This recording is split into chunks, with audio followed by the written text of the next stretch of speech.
여러분, 은퇴하면 마냥 행복할 줄 아셨죠? 자식들 다 키워놓고 이제 4시간 가지며 여유롭게 살면 매일매일이 즐거울 거라고 생각하셨을 겁니다. 그런데 막상 60대가 넘고 70을 바라보니 어떠신가요? 몸은 예전 같지 않고 친구들은 하나둘 떠나고 가끔은 이유 없는 불안과 우울감이 밀려오진 않으신가요? TV를 틀면 건강하고 활기찬 시니어들이 나옵니다. 나이는 숫자에 불과하다며 웃고 있죠. 그런 모습을 보면 이런 생각이 듭니다. 나는 왜 저렇게 못 살지? 내가 인생을 잘못 살았나? 우리는 행복해야 한다는 강박, 즉 행복의 함정에 빠져 있는지도 모릅니다. 밤에 잠자리에 누우면 온갖 걱정이 찾아옵니다. 치매 걸리면 어떡하지? 자식들에게 짐이 되면 안 되는데. 이런 부정적인 생각을 없애려고 애쓸수록 생각은 더 꼬리에 꼬리를 물고 잠은 달아납니다. 생각을 통제하려 할수록 우리는 더 괴로워집니다.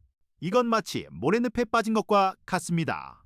발이 푹 빠졌을 때 빠져나오려고 발버둥 칠수록 몸은 더 깊이 가라앉죠. 마음의 고통도 마찬가지입니다. 불안과 슬픔을 없애려고 발버둥 칠수록 우리는 그 감정 속에 더 깊이 갇히게 됩니다. 그럼 어떻게 해야 할까요? 그냥 불행하게 살라는 말일까요? 아닙니다. 오늘 소개해드릴 책 러스 해리스의 행복의 함정은 전혀 다른 해결책을 제시합니다. 바로 투쟁을 멈추는 것입니다. 행복하려고 애쓰는 것을 멈출 때 진짜 삶이 시작된다는 놀라운 이야기 지금 시작합니다. 우리는 어릴 때부터 행복은 자연스러운 상태라고 배웠습니다. 그래서 우울하거나 화가 나면 내가 뭔가 잘못됐다고 생각하죠. 하지만 곰곰이 생각해보세요. 인간의 삶에서 고통 없이 100% 행복하기만 했던 순간이 얼마나 되나요? 사실 인간의 뇌는 행복을 위해 설계된 게 아니라 생존을 위해 설계되었습니다. 원시시대에는 맹수를 피하기 위해 항상 불안해하고 걱정해야 살아남았거든요. 그래서 나이가 들어도 걱정이 많은 건 뇌가 아주 정상적으로 작동하고 있다는 증거입니다. 당신이 잘못된 게 아닙니다. 우리는 내 방의 물건들은 마음대로 정리할 수 있습니다. 그래서 내 머릿속 생각도 마음대로 정리할 수 있다고 착각합니다. 나쁜 생각 처리가 좋은 생각만 해. 하지만 해보셔서 알잖아요. 분홍색 코끼리를 생각하지 마세요라고 하면 더 분홍색 코끼리만 떠오르죠. 그래서 저자가 제안하는 첫 번째 방법은 생각과 거리두기입니다. 전문 용어로는 탈융합이라고 하는데요. 쉽게 말해 생각과 나를 딱 붙이지 말고 조금 떨어져서 바라보는 겁니다. 예를 들어 볼까요? 은퇴 후 집에서 쉬고 있는데 문득 나는 이제 늙고 쓸모없는 사람이야 라는 생각이 듭니다. 보통은 이 생각에 푹 빠져서 우울해집니다. 이게 바로 생각이 나와 딱 붙어버린 상태입니다. 이제 말을 살짝 바꿔보세요. 나는 쓸모없어 대신 나는 내가 쓸모없다는 생각을 하고 있구나 라고 말해보세요. 미묘한 차이 같지만 엄청난 효과가 있습니다. 내가 그 생각이 아니라 나는 그 생각을 바라보는 사람이 되는 겁니다. 우리 머릿속에는 하루 종일 떠드는 라디오가 켜져 있다고 상상해 보세요. 비관론 라디오 채널이죠. 이 라디오를 끄려고 하면 고장나서 소리가 더 커집니다. 끄려고 하지 말고 그냥 배경음악처럼 흘려 들으세요. 아, 또 비관론 라디오가 방송 중이네 하고 할 일을 하시면 됩니다. 또는 집 앞 도로에 지나가는 자동차라고 생각해 보세요. 부정적인 생각이 들 때마다 저기 걱정이라는 차가 지나가네, 저기 후회라는 트럭이 지나가네 하고 그냥 쳐다만 보세요. 차를 막아서거나 올라타지 마시고요. 생각은 거리두기로 다룬다면 가슴을 짓누르는 답답한 감정은 어떻게 할까요? 두 번째 기술은 확장, 즉 감정을 위한 공간 만들기입니다. 나이 들면 여기저기 쑤시고 아픈 만성 통증이나 먼저 떠난 배우자에 대한 그리움은 쉽게 사라지지 않죠. 우리는 보통 아프거나 슬프면 몸에 힘을 주고 끙끙 앓으며 밀어내려 합니다. 하지만 그럴수록 고통은 더 똘똘 뭉칩니다. 대신 그 불편한 감각이 있는 곳에 숨을 불어넣는다고 상상해 보세요. 마치 귀한 잔칫날, 초대하지 않은 지저분한 손님이 찾아온 것과 같습니다. 그 손님을 쫓아내려고 신랑이 하면 잔치는 엉망이 됩니다. 냄새나고 보기 싫더라도 그냥 구석에 자리를 하나 내어주고 우리는 잔치를 즐겨야 합니다. 여러분의 마음은 하늘이고 감정은 날씨입니다. 태풍이 불고 비가 와도 하늘은 결코 다치지 않습니다. 그저 날씨가 지나가길 기다리며 품어줄 뿐이죠. 아, 지금 내 마음에 먹구름이 끼었구나 하고 인정해 주시면 됩니다. 여기서 중요한 건 관찰하는 나를 깨닫는 겁니다. 무릎이 아픈 것을 느끼는 나는 무릎 통증 그 자체가 아닙니다. 외로움을 느끼는 나는 외로움 그 자체가 아닙니다.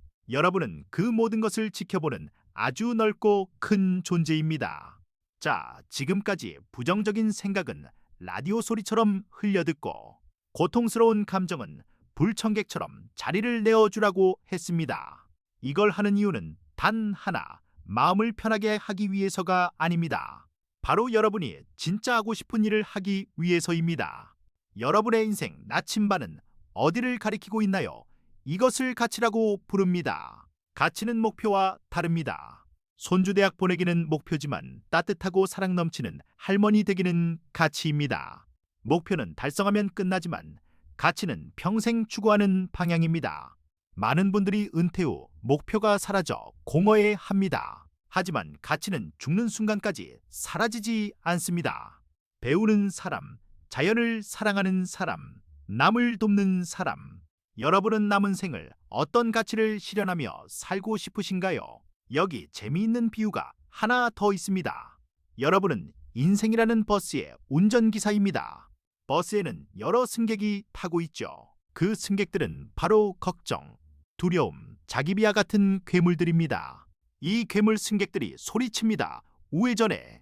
거긴 위험해. 너는 운전을 못해. 그동안 우리는 이 승객들을 조용히 시키려고 갓길에 차를 세우거나 그들이 시키는 대로만 운전했습니다. 그래서 정작 하고 싶은 가치라는 목적지로는 못 갔죠. 이제 방법을 아시겠죠?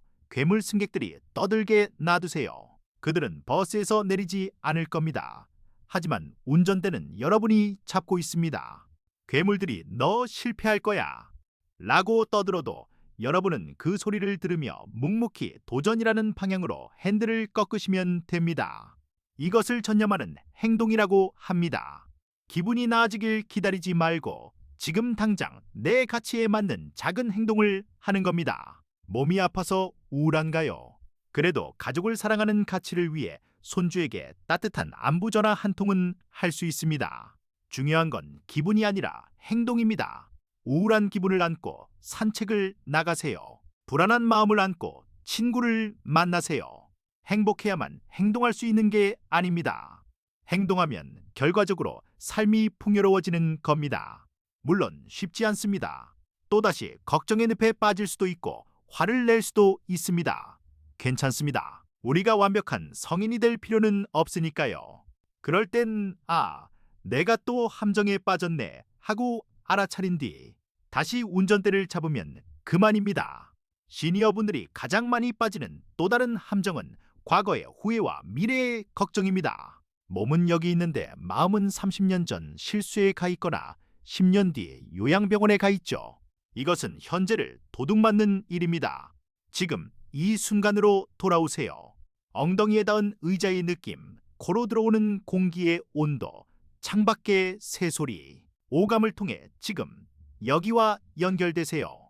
삶은 오직 지금 이 순간에만 존재합니다. 행복의 함정에서 빠져나오는 법 정리해볼까요? 첫째, 부정적인 생각과 싸우지 말고 거리를 두세요. 둘째, 아픈 감정에게도 자리를 내어주세요.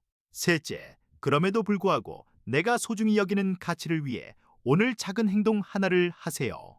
행복해야 한다는 강박을 내려놓으면 역설적으로 마음이 가벼워집니다. 슬퍼도 괜찮고 불안해도 괜찮습니다. 그 모든 감정을 안고 당신만의 멋진 인생 항해를 계속하시길 응원합니다. 오늘 내용이 마음에 조금이라도 위안이 되셨다면 구독과 좋아요 부탁드립니다. 여러분이 오늘 실천할 작은 행동은 무엇인가요? 댓글로 남겨주세요. 시청해주셔서 감사합니다.